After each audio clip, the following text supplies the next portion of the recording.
The triangular-roofed houses of London were being shattered by German air raids. The situation was generally severe.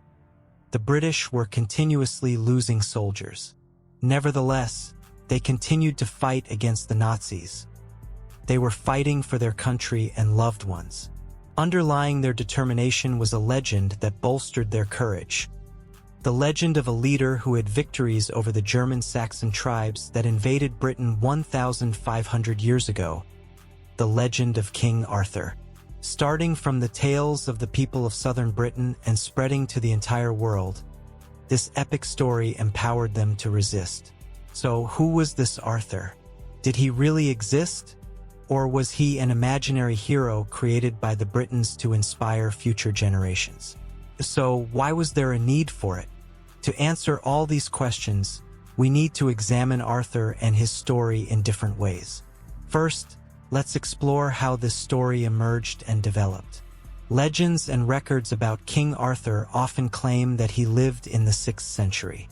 In reality, this century was challenging for the ancient inhabitants of the British Isles, the Britons.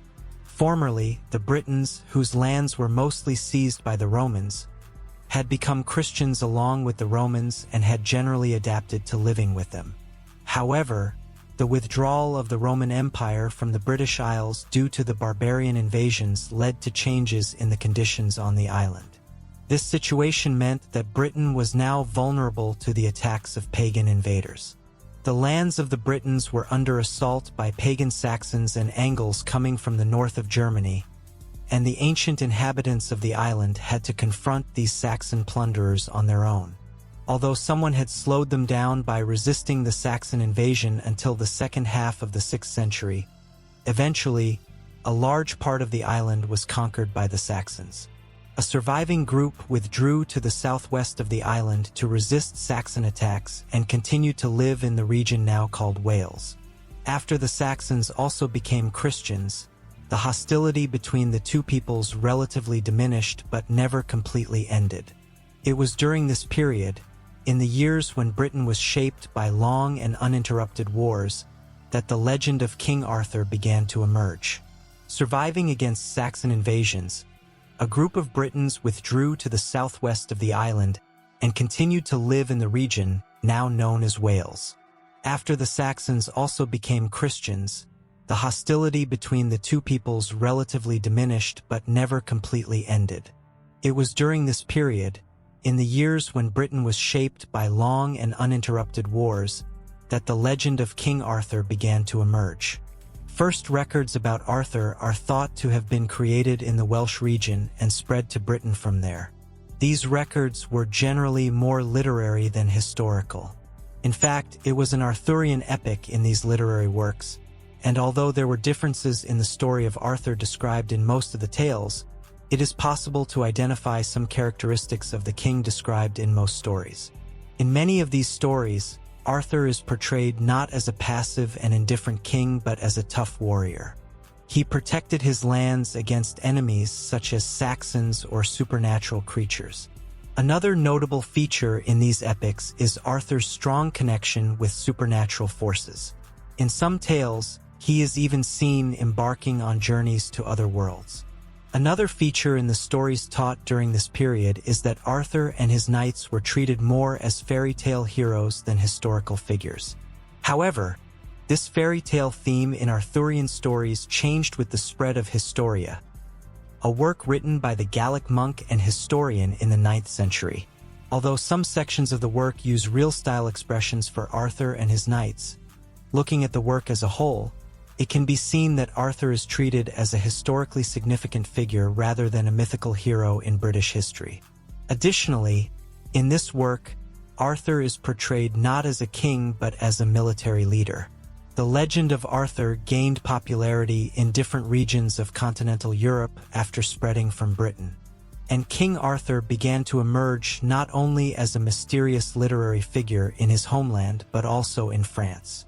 Yes, Arthur had gained certain popularity with the legend spread in Wales, but the real turning point for this centuries-old story was Monitlw Janici's work, Historia, known as the History of the Kings of Britain.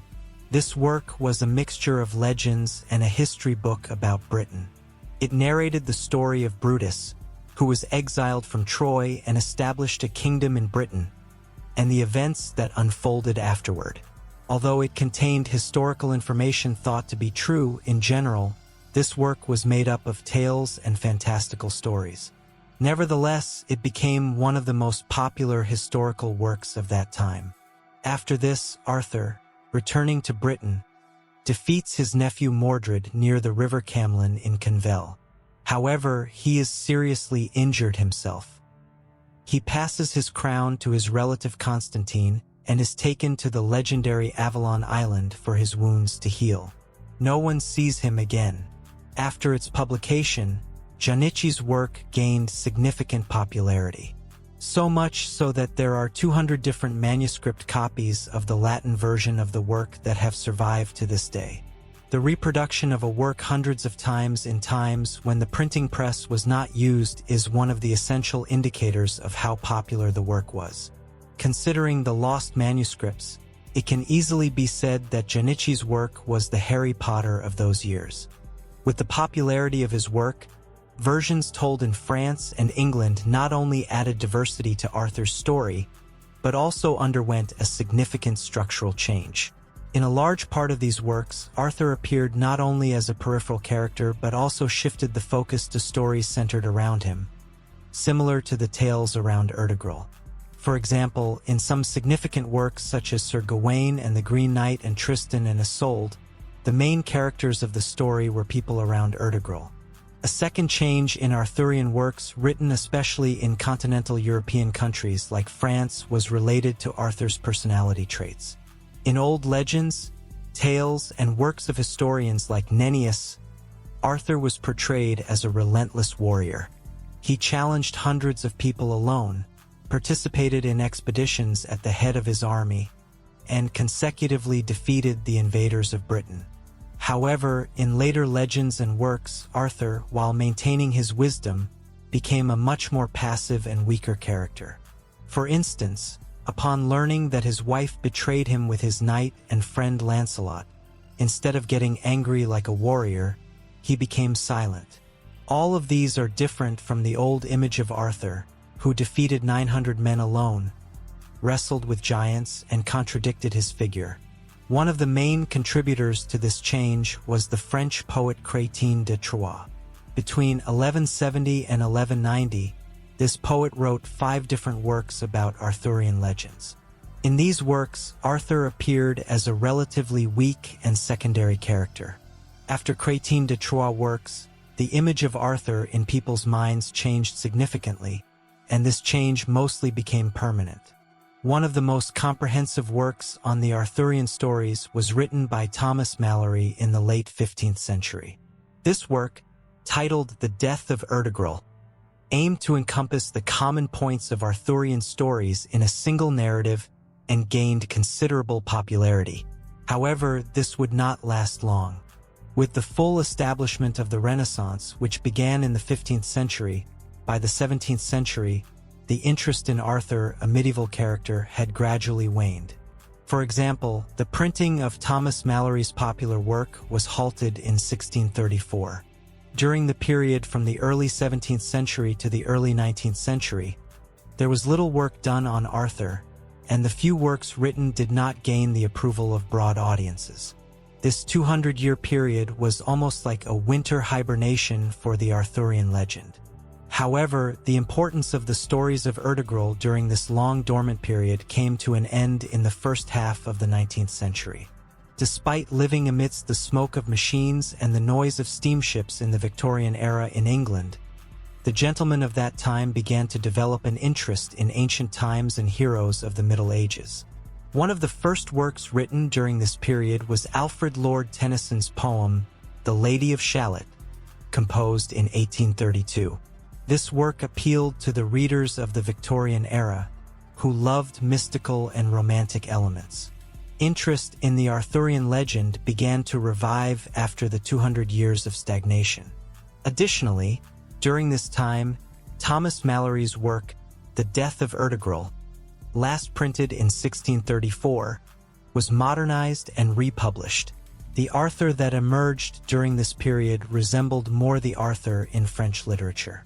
As time passed and the outbreak of World War II and the invasion of Western European countries by the Nazis began, the story of Ertugrul took on a completely different form. In England, instead of the romantic Arthurian character, Nerus and the historical hero figure in his works began to stand out. A work titled The Saviors, a radio drama produced in 1942, narrated how Ertugrul saved Britain from Saxon German invaders. Arthur, who had stood out as a half-passive character in the love stories of the Middle Ages, regained some of the historical seriousness in the serious atmosphere of World War II, along with Nerus and John.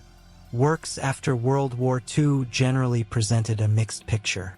While some works highlighted the romantic side of Arthurian stories, others emphasized elements of historical heroism. So far, we have focused on the King Arthur legend and seen how this legend has undergone changes throughout history. But were all these narratives really just a legend? Historians have been seeking the answer to a question for years. Who could King Arthur really be? Now it's time to examine historical records and trace the footsteps of figures who could be candidates for King Arthur in ancient sources. In ancient sources from the late antiquity, there is a person referred to as the King of the Britons named Riotimus, who lived in the 5th century and was expelled from Troy to Britain. Similarities about the death of Riotimus, his victories against the Saxons like Aurelianus, and features like Christian belief provide various candidates. However, historians generally agree that these figures were often influenced by the legend and were not real historical personalities. Among the reasons for the creation of the Arthurian legend is the need Britain felt for a hero and the use of the legend for the unification of the country. The legend seems to have been created by bringing together everyone who emerged as a heroic figure during times when Britain was attempted to be invaded. Arthur was portrayed as a legendary hero winning victories from war to war and eventually left a deep impact on British culture over time. The significance of the legend for the British to turn back to the King Arthur legend in the face of the German attacks might be motivated by a similar reason. The legend was used as a unifying force in challenging times and strengthened Britain's sense of unity and solidarity. The uncertainty about whether Arthur was real or not has gradually lost its importance over time. The real issue is not so much whether he was a real historical figure, but the impact of the legend on Britain's cultural and historical identity. As in the Edwardian and Tudor periods, the King Arthur legend has been used as a tool for building a national identity, and over time, this legend has become an important symbol in Britain's history.